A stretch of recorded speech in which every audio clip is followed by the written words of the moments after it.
Hey everyone, welcome back to 996. The Howl Utah wins 5-2 against the Buffalo Sabres. 5-2, really. That's probably the closest 5-2 game you're ever going to see. Some lineup changes. Matias Michelli back in the lineup. He was healthy scratch for over 10 games for Utah. I thought he was very impactful in this game. One of the most noticeable players on Utah against Buffalo. I think him and Cooley were very noticeable, and he provided some good offense to that fourth line. There's a couple great looks he had, so I would not be, angry if he plays the next game. I think he deserves to at least play the next game. So let's get into this game. About a minute in, Buffalo on a partial breakaway.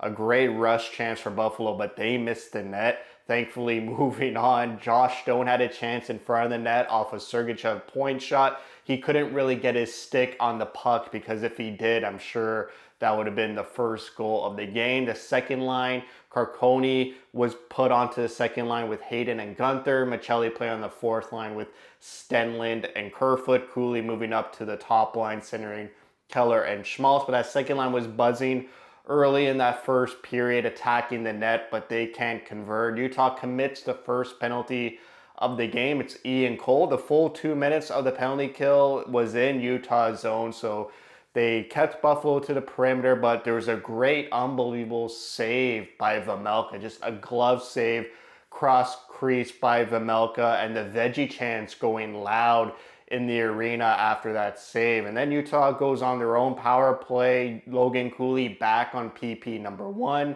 Hayden drops down at PP 2. They had good possession time here, but nothing very threatening or dangerous. There was a 2-on-1 after that failed power play, Carconi and Guenther, but they can't connect. This was a great rush chance by Carconi.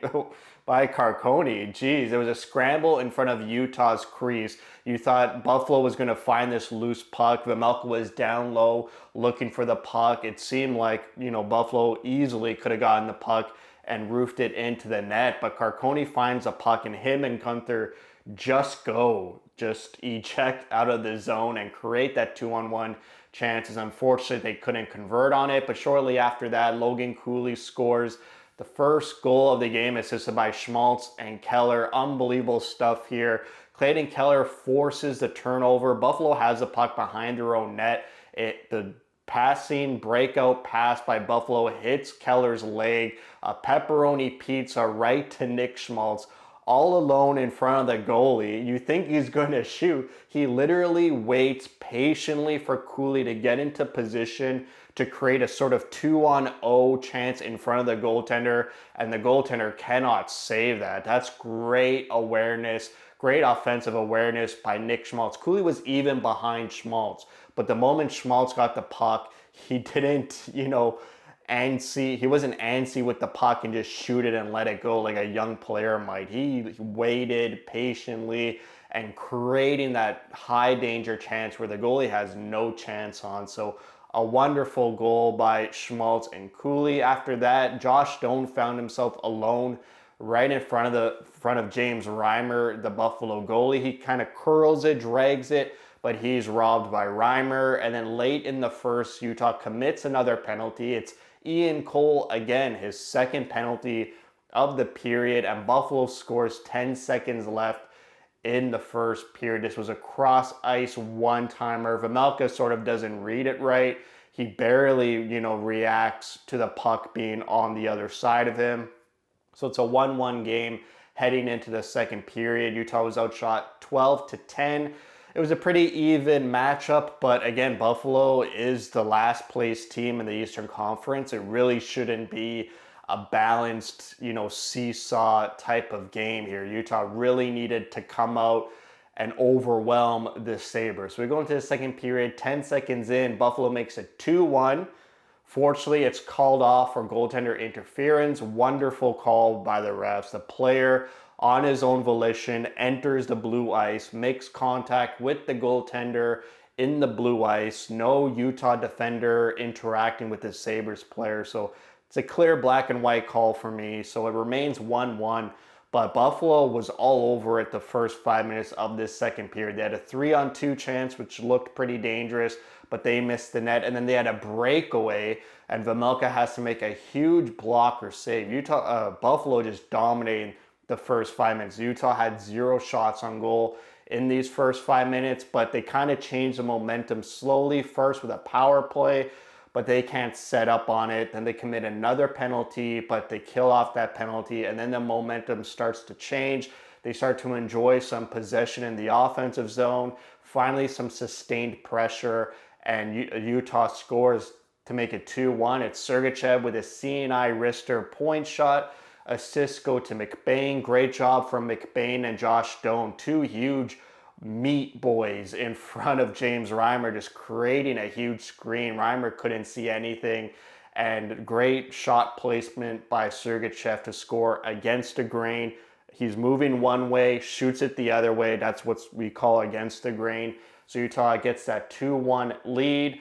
Then after that goal, there's a nice 2-on-1 with Keller and Schmaltz, but Keller decides to keep it because the pass gets taken away by the Sabres defenseman, and he shoots it right into the crest of the goalie. So not good shot placement by Keller there. Buffalo had 0 shots on goal in a 10-minute span in the second period. So those first 5 minutes, Sabres had momentum, and then Utah just turned it on its head. And then Schmaltz had a great chance. He found the puck alone in the slot. He dangles a Sabres D. He's one-on-one with the goaltender, but just can't connect to make it a goal. If he was able to get the puck on his stick after those dangles, it for sure would have been an easy goal for him. And then shortly after that, Cooley and Clifton sort of get into it, and they're both called for roughing. So we go 4-on-4 on that face-off. Sabres commit a face-off violation penalty. His hand touches the puck off the face-off. You can't do that, so Utah's on the power play. It's transitioning between the second and the third period. They had about 1:40 of power play time heading into the third period. They outshot Buffalo 11-8 in the second. They have the lead going into the third period for the first time in a long time. Usually they're always tied, and 1:30 into this third period, they find themselves in comfortable territory because Buffalo scores shorthanded on that power play that ended the second period. So they're tied 2-2 for the rest of the third period. The 5th time in 6 games, Utah is tied in the third period. On this shorthanded goal, it felt a lot like that Seattle goal, the first goal Seattle scored, where it's a D-to-D pass across the ice, a lateral horizontal pass, but it's not tape to tape. It's on the guy's skates. He misses the puck, and the other team just grabs it and attacks quickly and scores. So maybe Turney, Dursey committed the pass against Seattle. He was receiving the pass. Maybe Turney, for me, should just be like, guys, go north and south. Stop with this east-west across the ice passing, because if it's not crisp, tape to tape, that's a turnover in the neutral zone, and these teams will counterattack you with speed. So that led to the 2-2 goal. Utah was pretty sloppy to start this third period. There was a lot of moments in this game where Utah just looked sloppy, just a step away from their peak, from their A game. I didn't think Utah played this game to their high standards. I thought it was a pretty mediocre game by Utah, but at least they got the 2 points, and we'll get to that goal. First, there was a power play in the middle of the third period when Utah was generating momentum, but 14 seconds into the power play, Keller commits a penalty to completely eliminate it. So we go 4-on-4 again. It's a short penalty kill. They kill it off, and right when they kill it off, Dylan Guenther scores his 9th game-winning goal of the season. He is tied for second place in the league. Only one player is above him with 10 game-winning goals. I believe it's Draisaitl. And Utah 18-0-1 when Dylan Guenther scores. Still undefeated in regulation when Guenther scores this goal. Not a typical Guenther goal. It was a scramble in front of the net, Hayden causing havoc, and Guenther finds the loose puck. It goes right to his stick, and he puts it into the empty net. Right after that goal, to make it 3-2. Buffalo came out strong. The very next shift, it was Buffalo with offensive possession and momentum, and Vejmelka had to make a big save, cross crease arm save on a dangerous chance by Buffalo. And then Utah, it was about a minute and a half left in the third. Buffalo pulls their goalie. There was a delayed penalty. This game was going to go 6-on-4 for a minute and a half. And instead of that happening, Buffalo puts the puck into their own net from the Utah defensive zone. The same player who committed the penalty, Stenlin, gets credited for the goal. That might be the first time ever in NHL history.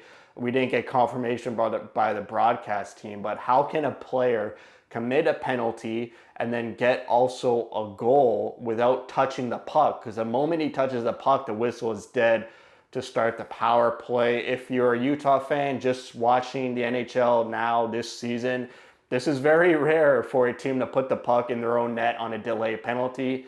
Sure, there's always a risk when you pull your goalie that this could happen, but the probability is less than 1%. If you're a Coyotes fan following the team of Utah, we saw this last season at Mullet Arena. The Pittsburgh Penguins had Letang, Crosby, and Malkin on the ice, and they put the puck in their own net when they pulled their goalie. So I guess, once a season you might see this, but it usually shouldn't happen. So that made it 4-2 Utah. And then another empty net goal. This time Utah puts the puck into the net on their own volition. It's Sergachev with his second goal of the night and assisted by Vejmelka. I got to check if that's Vejmelka's first assist of his career, but great stuff by Utah to get 2 points in regulation. Unfortunately, a lot of teams are grabbing points. Calgary won. Vancouver and St. Louis went into overtime or shootout. That was a 3-point game. They're still 4 points back now of St. Louis, who seems to be creating some separation from Calgary and Vancouver. But Utah has a game in hand on St. Louis. So they're still 4 points out. We'll see what they can do. For me, they have to win Saturday against Tampa and Monday against Detroit. They need 2 wins. Both of those games must-win games because they got back-to-back next Thursday and Friday against Tampa and Florida. So that's going to be impossible to win both those games. So you got a 2-game homestand here. Well, 3 games counting Buffalo. So get those home wins before heading out on the road. For me, my eye test showed me that, Utah seemed to have been nervous. Maybe a lack of urgency. They weren't very comfortable. Like, for me, I felt like unconfident watching this game. But I look at the analytics, they kind of say the opposite. They enjoyed about 57.5% of possession 5-on-5. The possession share of the puck, 57.5%. High danger chances, 12-6 in favor of Utah.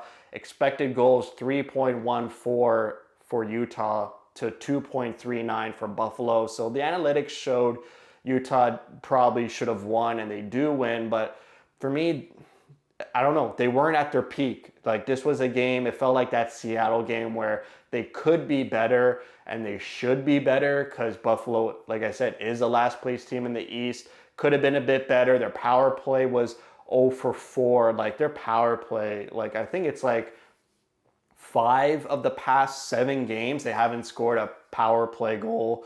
So the power play really needs to come through and help them out in these games. But I hope Utah realizes they didn't play their best and they have an even better game against Tampa and Detroit Saturday and Monday. But let me know your thoughts. Did you think Utah was great? Maybe it's just me. Maybe I'm just nervous and I'm bringing that energy through the screen to the team. So that's it for me. Thanks for watching. If you like what you see, spread the word. And as always, thank you for your support.